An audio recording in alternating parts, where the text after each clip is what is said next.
Riaušės prasidėjo pasibaigus mitingui. Taip. Man asmeniškai šitie jaunuoliai labai priminė, netgi po vizos, netgi apsirengimas į tuos jaunuolius, kurie siautėjo panašiai Taline. Praeitais metais. Pridurčiau prie viso to, kas pasakyta, dar du pastebėjimus. Vienas tai yra žiniasklaida. Vakar vakare vėlai ir šiandien ryte pabandžiau peržvelgti ir peržiūrėti, kaip visą tą rodo žiniasklaidos priemonės. Reikia pasakyti, kad šalia kitų atsakomybių, šalia politikų atsakomybės, tų pačių žmonių atsakomybės, yra labai rimta ir žiniasklaidos atsakomybė. Vieną laikraštį mačiau Latvijoje, kuris visą tai vadina kiaušinių revoliucija. Tai pradėta buvo nuo kiaušinių mėtymo ir visą tai žiūri su tam tikrų juoku, kad štai nemokamas spektaklis buvo 10 000 žmonių.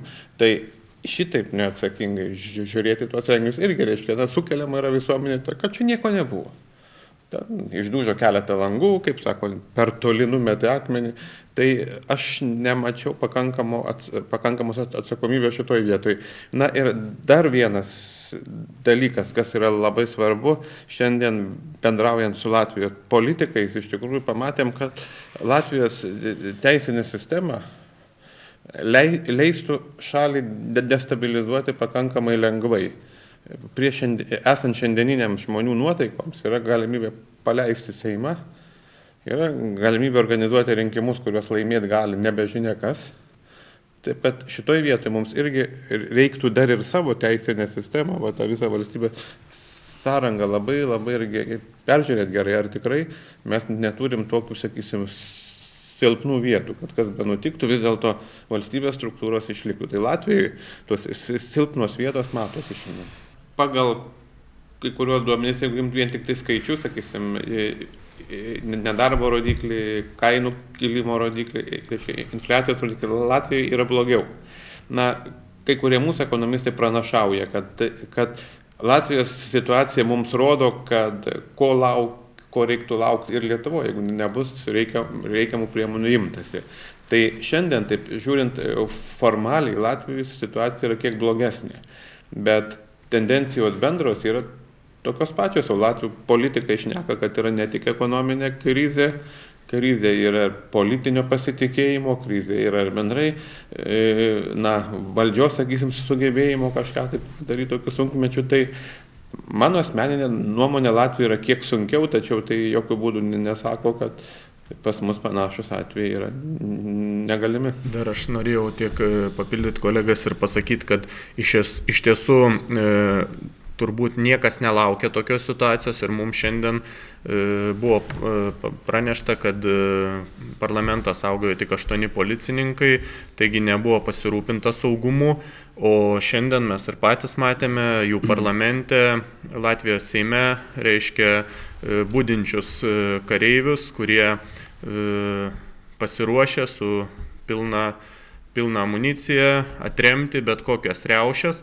Tačiau tai yra pavėluota ir manau, kad Lietuva tokios klaidos nepadarys ir bus labai rimtai tą žiūrima ir tinkamai pasiruošta.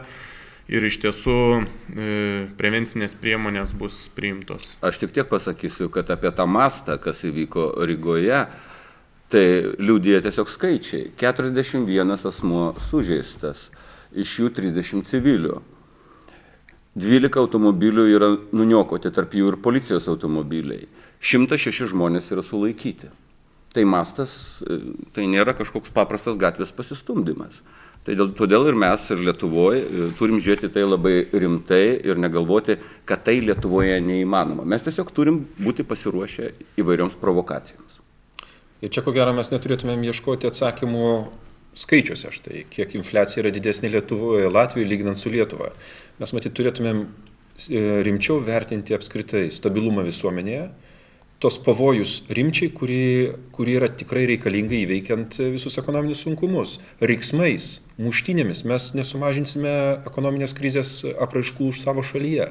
Atvirkščiai, bendras sutelktas darbas ir nuspręsti bendrai sprendimai. Tai aš manau, kad mums tai pamoka, ko reikia vengti, Ir supratę tas priežastis, aš manau, mes galime to išvengti, bet į tai reikia pasižiūrėti labai rimtai. Visom politiniam jėgom, pirmiausia, politiniam jėgom atsakingom reikėtų pakviesti savo šalininkus, savo rėmėjus, žmonės, kurie tiki tomis politinėmis jėgomis, elgtis santūriai, elgtis solidariai šituo sunkmečiu, vienas dalykas. Kitas dalykas, mitingai, demonstracijos, teisė išreikšti viešai savo žodį, aš manau, jokių būdų neturėtų būti Lietuvoje stabdomi kažkokiais tai būdais.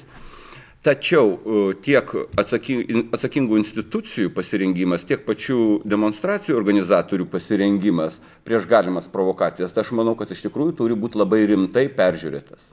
Ir be jokios abejonės iniciatoriai, nes tokie dalykai spontaniškai nesigauna. Reiškia, buvo organizuotas ir buvo pasiruošta tokiam įvykiui, juk prie tų 10 000, iš kurių buvo dauguma labai taikus ir teisėtai susirinkę žmonės, piliečiai Latvijos išreikšti savo nuomonę, galbūt prieštaravimą vieną ar kitą, jie tikrai turėjo tokią teisę, bet reiškia buvo grupė žmonių, kuri organizavo, sutelkė jaunimą, įdavė jiems ginklus, akmenis ar kažką tai patarė. Todėl tokių iniciatorių, blogų iniciatorių, kuo ankstesnis išaiškinimas, jų izoliavimas ir prevencinis darbas, aš manau, yra labai ir labai svarbus. Tai galim sieti, kad atitinkamos grupės žmonių paskatintos vienaip ar kitaip, na, aš tai pasakysiu labai aptakiai, tų, kurie nenori, kad Baltijos valstybėse būtų stabilu, ramu ir kad gyvenimas eitų savo normalia vaga.